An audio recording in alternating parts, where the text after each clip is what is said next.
You found it. Your home for the best content on your favorite team, the Fighting Tigers of LSU. Do us a favor, subscribe to the channel, leave your comments below, and be sure to smash that like button.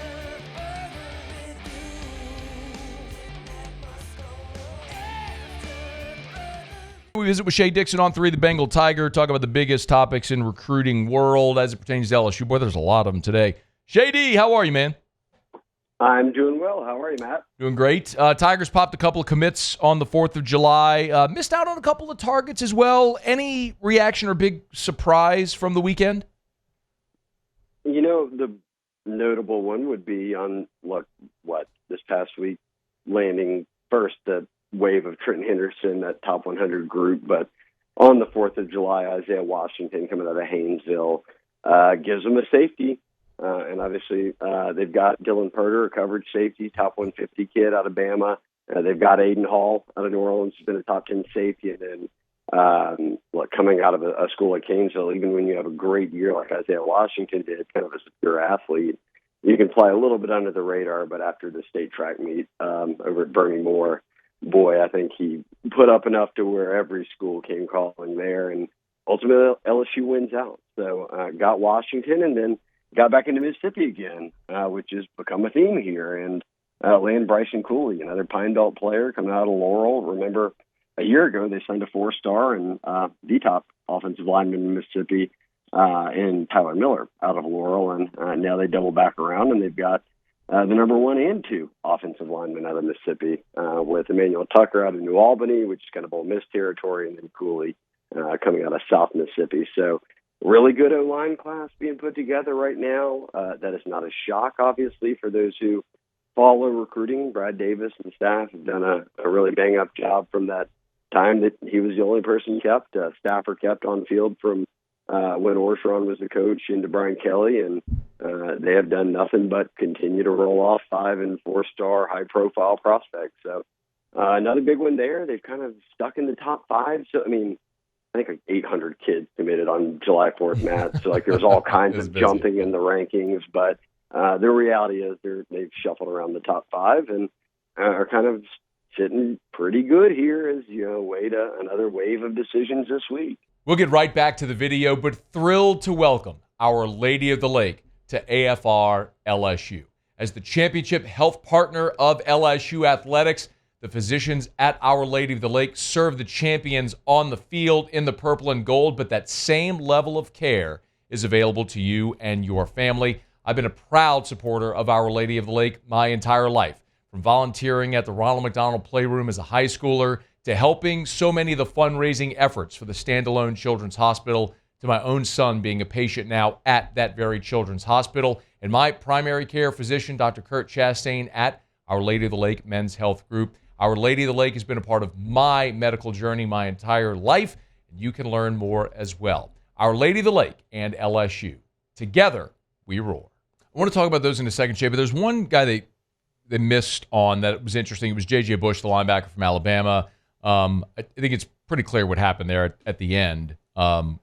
Look, a school like Arkansas probably has committed more of its revenue share to Bush. It would make sense for a lot of guys to do this. My question more so, Shea, is Tigers don't have a linebacker committed yet in this year's class. Missing on Bush, where do they turn next? I think that they'll either wait and see. Like Baker can watch kids as seniors and say, all right, look, this happens all the time at a lot of positions. Hey, this kid's blown up. Senior year is your sort of most indicative as to how you were going to progress as a college player. And they could see a guy out there that they've been on and say, hey, look, we should turn up the heat here. He looks good. We saw that this past cycle a year ago. Jaden Breaker late in the process really blew up, and he ends up being a guy that's a top 100 player by the end of the process. So I'm not ruling out them taking one. I also know, which is a good thing, is that they feel good about the depth. And I think you can look at it and say, hey, look, all right, great. You've got the Weeks. There's 3 of them. You got Harold Perkins, but you've also got this crew of Tylen Singleton. We saw Devon Keys starting in the bowl game. They've got, for the first time, you can go too deep, beyond just the second team into a third team and some 4-team guys. So I think in this era where you're balancing how many guys do you take out of high school, the portal, and then However much we stack up there, Matt, it's like, does that scare someone into the portal or push them into the portal from our team that we would prefer to stay on the team and we just develop them? So it wouldn't shock me if they didn't sign one. But again, if they end up finding one they like, then that would be an addition they would take. But I will say, had J.J. Bush stuck with LSU, announced for LSU all of that, they were not going to take another linebacker. So their sort of goal was just one, which speaks to them liking what they have on campus. Yeah. They signed 5 in the most recent cycle. So the numbers are That's good. right. You could look into 2026 and go, okay, well, what about the experience step? But cross that bridge when they get there. Okay, Shea, 3 players set to announce on Thursday. The headliner among them, of course, is Lamar Brown, someone we've taught. Everybody knows the story. Talked about him forever. With 48 hours here as we sit, where do things stand? I mean, I haven't changed my pick off of LSU, which I put on. I don't think, were they his first offer? I mean, it was a long time ago, but I've always thought that LSU was the team to beat. They are the team to beat, and I always thought it was going to be A&M as the competition. And he's got a Final Four that includes also Texas and Miami. He made official visits to them all, but this is an LSU or A&M decision. And like that, I'd be fooling you if I told you I know where he's going. And I don't even know if both schools feel very confident for sure about where this is going. But whether it's how long they've recruited him, whether it's the effort they've put in, the pitch they've made, rolling out of the red carpet, NIL, there's nothing LSU's going to come up short on, which ultimately means that it's Lamar's decision. Is it I'm staying home or is it I'm going to commit to A&M? And look, the recruiting expert in me, I wish I could give you an answer, but if he stays home, are we shocked, Matt? No, not at all. If he doesn't, are we shocked? No. We name a school out there where you'd say, man, sometimes those kids just don't go to LSU. It'd be U High, the one school where it's on LSU's campus, and the kids say, look, this is just where I went forever, and I kind of got enamored by another program, and I want to get away from home. The 2 other players that are going to announce on Thursday are a couple of edge rushers, DeAnthony Lafayette and Jamarian Carlton. Give us, if you would, the thumbnail view of both those guys. Yeah, if anyone cut out there, my clip notes is I won't be shocked if Lamar goes to LSU or if he goes to A&M. There's my expert opinion. Got it. We come to you for the hard-hitting opinion, Shea. I'm glad I could be here for this.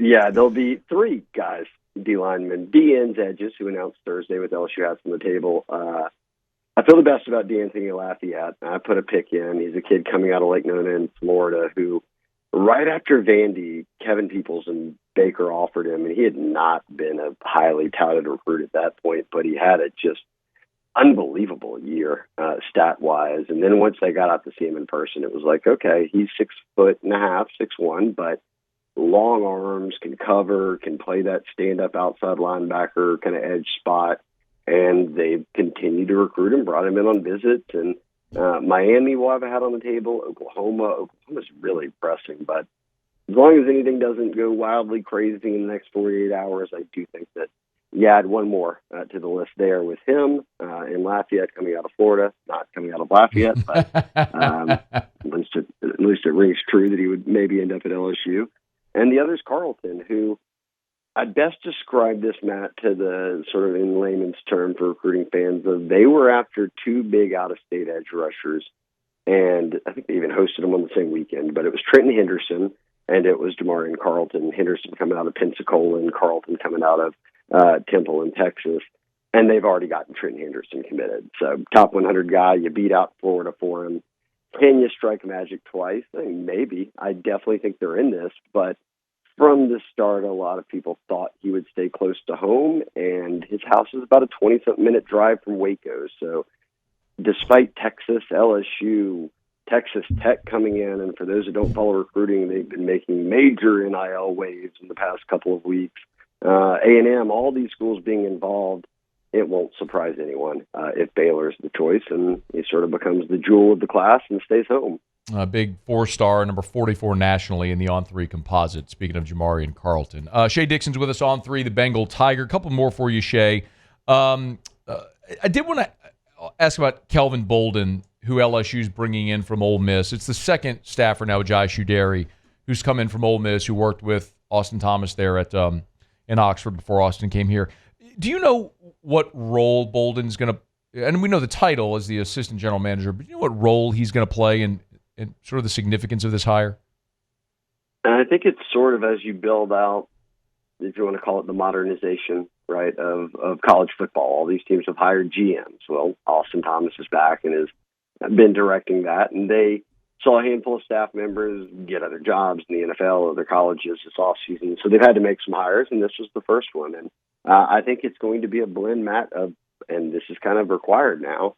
You've kind of got to be a bit of a renaissance man. You have to be into the knowledge of NIL and how it works and having those discussions. You have to be able to recruit. You have to understand roster structure. And all of those things are things that, from speaking to folks who worked around him, say that, hey, look, he can check all those boxes. And I'll say this. I tweeted last night that news, and I guess Twitter doesn't let you see people's likes anymore or whatever, but I can at least tell you that up and down the list was about every high school coach in Mississippi. Like, this is someone who played at Southern Miss, who went to Ocean Springs, who played at Gulf Coast before he went to Southern Miss, and now has been at Ole Miss. So a guy with a lot of experience in Mississippi, and then recruiting the Southeast, been a part of Ole Miss staff for a couple of years now, was hired by Austin Thomas at Ole Miss, and previously worked for Gus Malzahn at UCF. So he's been out of the state before. He'd also worked at Florida. But I think it's a little bit of everything, and that's what we'll see here kind of moving forward as they build out kind of that personnel department beyond just the recruiting or personnel side that deals with the team, is these guys and girls, whomever it might be, that have an understanding of everything that goes into college football recruiting and building a roster right now. Of course, you can get him on Twitter at Shea Dixon. That's where Shea shared that news on Monday evening. Hey, before you go, after Thursday, which is the day we're going to be looking for the three prospects that will have LSU hats on the table, anybody we're keeping an eye on who would be sort of next in the queue? Yeah, look, I mean, they're not going to take a massive class, and I think they'll get above 20. But remember back in the day, we would always say 25, right? I think they'll end up with 20 to 25, let's say. That would leave 6 guys left if they end up getting Lamar Brown and end up getting DeAnthony Lafayette. And one I'd put firmly at the top is Jace Matthews out of Mississippi, and we've got him ranked as a top 3 receiver. I know our rankings are about to be updated soon. He is neck and neck battling Tristan Keys, another receiver out of Mississippi who's committed to LSU, for best receiver in the country. And I don't think he's staying in Mississippi. It'll be LSU or Auburn. It might be A&M, but LSU really surged there. So, I mean, we could be talking about a really marquee recruiting class that would match that old, Neighbors, Brian Thomas, Hilton, Jack Besh, all those guys that signed at the same time together. So keep an eye on that. They'll stay on D lineman. Deuce Gerald, whose dad's from Scotlandville, played for Frank Wilson at Ole Miss. He's a top 100 player. A 5-star lineman, Darius Gray, who could play center or guard, but number 1 interior lineman in the country, Matt. Wolfong and all of our national teams still have LSU as the team to beat, and you look at what they've done recently there. Carius Kern, if you get Darius Gray this year, I think 2 years ago, who am I missing? There was another, but it would be a run. Lance Hurd, Will Campbell. I mean, they've signed Weston Davis. Yeah, they've signed a 5-star in every class. No doubt, and I think they've signed a top 2 interior lineman if they could land Darius Gray in 3 straight classes. So they've done so well recruiting on the O-line. But Cohen Eccles? Kind of, yes, right. So those are some names I would kind of continue to keep an eye on. But, boy, no doubt, this is Lamar Brown week, who I just saw is going to be announcing on ESPN2. Okay. Jared had written up. So let's see, there's a shuffle 12:15 now at U High, and looks like the plan as of now is a nationally televised audience. Can you imagine the air out of the balloon if he puts on a maroon hat? Oh my God. Yeah. Rest in peace. Joe One of the McKnight. best players I've ever seen. Yep. But yeah, boy, Charles Handegrift couldn't do anything after that moment to rally the troops. Yeah. So. The Joe McKnight one was the worst. But Shea, I always say the thing about a guy like Joe McKnight, you go to USC, you're never going to see him. The worst is when Devontae Smith goes to Alabama, right? Jakeem Stewart going 100%. to SC, okay, never see you again. But Lamar Brown to A&M would sting. We'll see. We'll know on Thursday. You find all the info over at On3. By the way, y'all, did I say that Shannon Terry bought back Rivals? Is that what happened?